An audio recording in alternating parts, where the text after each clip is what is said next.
Catholic Church in the Philippines, or the Filipino Catholic Church, is the part of the worldwide Catholic Church, under the spiritual direction of the Pope and the Catholic Bishops' Conference of the Philippines. The Philippines is one of the two nations in Asia having a substantial portion of the population professing the Catholic faith, along with East Timor, and has the third largest Catholic population in the world, after Brazil and Mexico.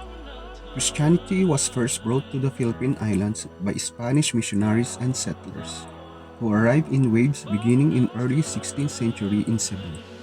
Compared to the Spanish colonial period, where Christianity was recognized as the state religion, the faith today is practiced in the context of a secular state.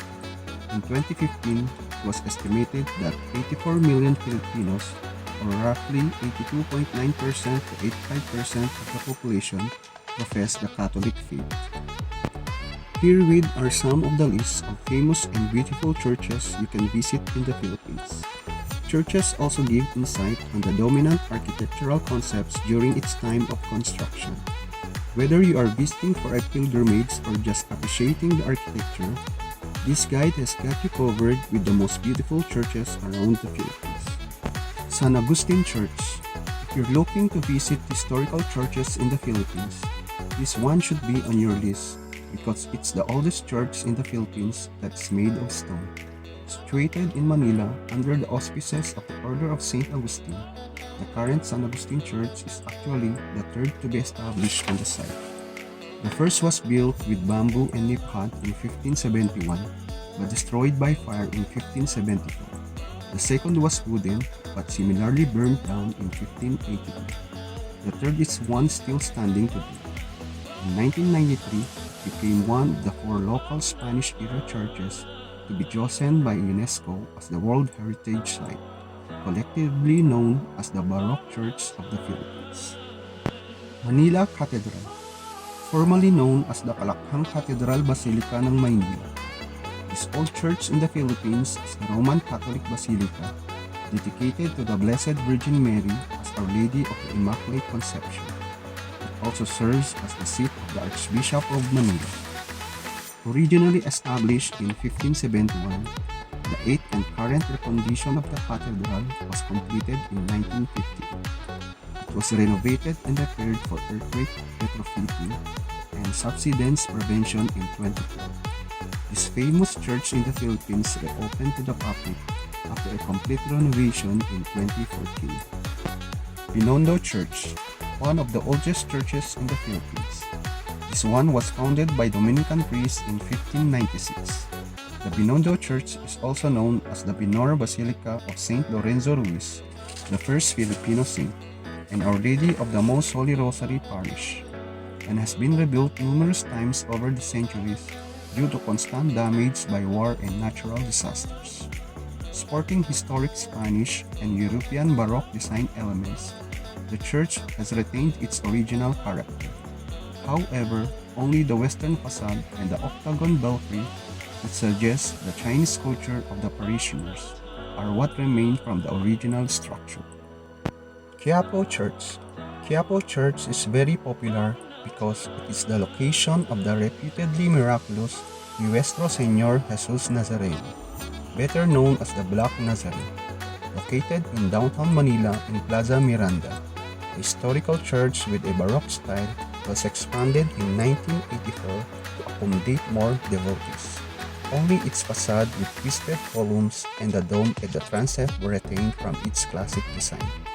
Jose Ma Zaragoza, a renowned Filipino architect, is Quiapo Church architect. This Baroque church in the Philippines was officially declared a minor basilica in 1988. Paoay Church, a UNESCO World Heritage Site, under the inscription Baroque Churches of the Philippines. The St. Agustin Church in the municipality of Paoay, Ilocos Norte is widely recognized for its distinct architecture, characterized by 24 massive buttresses on the sides and back of the structure. For this reason, a lot of artists all over the country make Paoay Church sketches. Declared as a national cultural treasure by the Philippine government in 1972. This beautiful church in the Philippines also has a 3-story coral bell tower, that resembles a pagoda, which was built separately from the church for earthquake safety. Miag-ao Church, also known as the Santo Tomas de Villanueva Parish Church. Miag-ao Church was also called the Miag-ao Fortress Church, as its two uneven bell towers served as a tactical location for the town's defense against Muslim raids.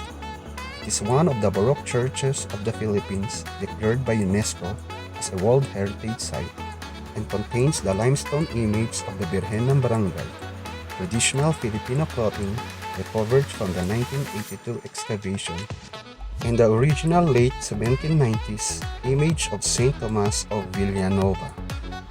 Baclayon Church, La Purísima Concepción de la Virgen María Parish Church, more popularly known as Baclayon Church, is considered one of the Renaissance churches in the country, built out of coral stones common on the island of Bohol.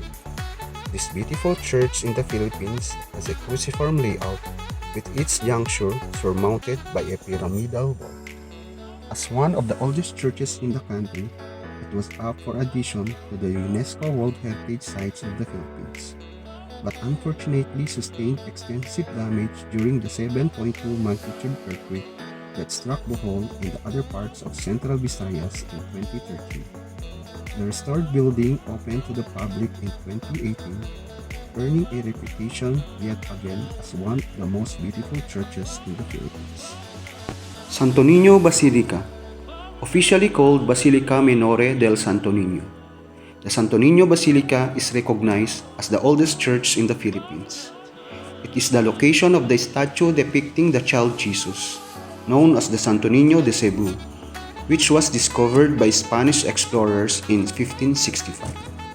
The present church is part of a larger complex that includes the open-air theater-like Pilgrim Center, a museum containing antique relics and religious exhibits, and an extensive library. This historical church in the Philippines attracts several tourists visiting the Queen City of the South. Barasoain Church, also known as the Our Lady of Mount Carmel Parish. Barasoain Church earned the titles of Cradle of Democracy in the East, the most important religious building in the Philippines, and the site of the First Philippine Republic. This historical church in the Philippines witnessed key events in the Philippine history. The three major occurrences were the convening of the First Philippine Congress, the drafting of the Malolos Constitution in 1898, and the inauguration of the First Philippine Republic in 1899. An old church, Barasoain has been one of the most popular pilgrimage churches in Bulacan ever since. Our Lady of Piat Church, dubbed as the Pilgrimage Center of the North. The Basilica Minor of the Our Lady of Piat is one of 12 minor basilicas in the Philippines. The historical church is home to a 407-year-old black image of the Virgin Mary, which the church is the name after and is dedicated to. Made of red bricks, which is common in Cagayan Valley, the old church has a visually appealing facade. It's unique from the limestone and coral commonly sported by different churches in the Philippines. Enshrined at its altar is the Blessed Virgin Mary with verandas that make the shrine more elegant. Calasiao Church, known locally as Saints Peter and Paul Parish.